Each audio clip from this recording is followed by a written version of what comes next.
Manikantan Has Enough. Author Anil. Menon. Illustrator Upamanyu. Bhattacharyya. Mani put his school bag down on the coffee table and groaned. His shoulders hurt, but his head hurt even more. It had been a long day. The amulet around his neck flashed once. Manikantan, put your school bag where it belongs, said the coffee table. Yes, Manikantan agreed, the school bag. I don't belong here. I suggest you put me in your room in a proper place. Mani knew better than to argue. He picked up the school bag and trudged towards his room. He put away his school bag on the desk, kicked off his shoes, and then lay down on the bed. He groaned. Are you not feeling well, Manikantan? Asked the room. I'm fine. Leave me alone. Mani moved the amulet to the back of his neck. He longed to throw it into the trash. The objects in the house would still be able to spy on him, but at least they wouldn't be able to talk to him. You groaned twice. The room's voice sounded muffled. Do you have a headache, Manikantan? Leave me alone. Then after a pause, Mani added, yes. TSK. So sorry to hear that, Manikantan. The room sounded very sympathetic. I have let your Amma know. Perhaps you are hungry. That may be why you're having a headache. How about a nice hot cup of chai and some pakodas? Chai and pakodas would be nice, though Mani wished the room hadn't told Amma he had a headache. Now she would worry. Okay. Great. I have told the kitchen. And Manikantan, put your shoes in the shoe rack. Yes, said the shoe rack, I have plenty of space. Waiting. Mani knew he should get up, but he didn't feel like it.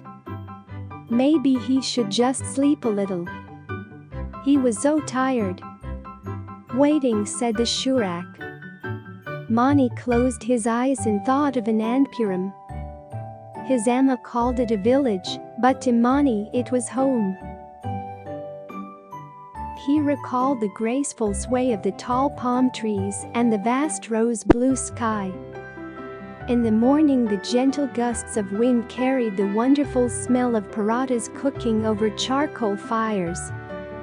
The winter months were the best. The cool air was nothing like the air-conditioned air in smart cities' buildings. No, wait, the rainy season was the best. It was such fun to watch the fat, heavy, warm droplets splish-splosh into the river Perrier.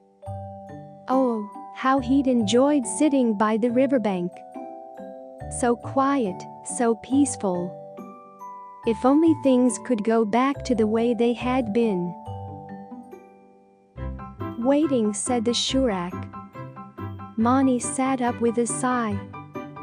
He didn't mind being given helpful hints, but this was too much. It was almost like being a prisoner and nobody, not even Amma, understood. Mani placed the shoes on the shoe rack and headed for the kitchen. He had to warm the pakodas himself, but the Fujini brewed some chai. It tasted exactly like the kind of chai a machine would make. Is the chai to your satisfaction, Manikantan? Asked the Fujini. As good as cow urine. Thank you. Mani's amulet beeped. It was his mother. She wanted to know whether he was feeling better. How is your headache, Kana? Her loving voice made Mani feel very sorry for himself. The headache's better, Amma. How's work? Wonderful. It's not like my old Ananpuram job at all. How was your day, Kana? Great. His Amma worked so hard, such long hours, worried so much about him, cared so much. She was his mother and father and all the family he had in the world. He just didn't have the heart to tell the truth. I had a great day. You sure, Mani? Your school bag told me you were sent to the principal. What was that about? Nothing. Mani? Nothing. You can ask the school bag. It seems to know everything. Mani, what's the matter? Look, why don't you go to the mirror? I want to see you. Whatever the problem is, we can solve it. No, we can't solve it. Mani felt tears beginning to form. He tried to press back the tears, but they kept coming like the rain on Perrier. He knew the house would report to his mother that her son was crying. Everything he did was watched and reported. He knew it was all for his own good, and he knew Amma loved him, but sometimes he wanted things to be. He closed his finger around the amulet and pulled the chain so hard, it snapped. Mani threw the amulet into the trash and, ignoring its shouting, ran out of the apartment. Mani didn't know how long he ran or where he went or how exactly he got lost. Without the amulet to guide him, he simply didn't know where he was going.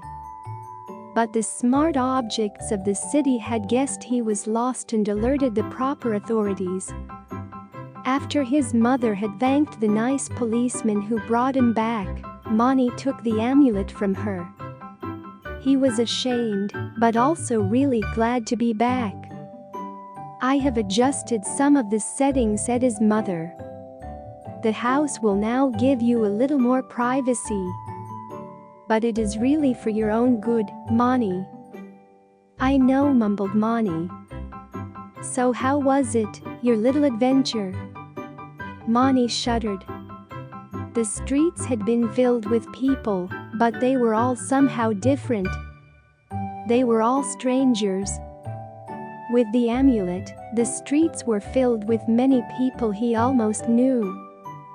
Their names, the kind of music they liked, who their friends were, lots of fun stuff like that. Without the amulet, even simple things, like crossing the streets, had become difficult.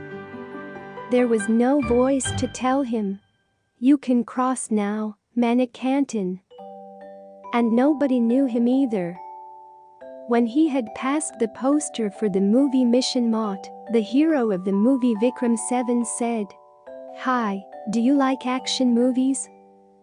If he'd had the amulet, Vikram would have said, "Hey Manikantan, nice to see you again, yar, let's talk."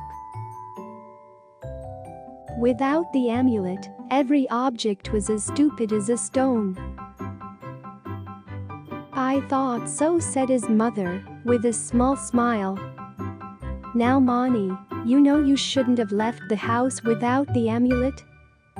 We were so worried. I'm sorry I broke the rules, Amma. That's not always a bad thing, Kana. But you are a big boy now. You have to be more mature. Our life here is pretty happy, nah? Mani thought of Ananpuram. An amulet would be pretty useless in Anandapuram. Maybe that wasn't such a good thing. He nodded.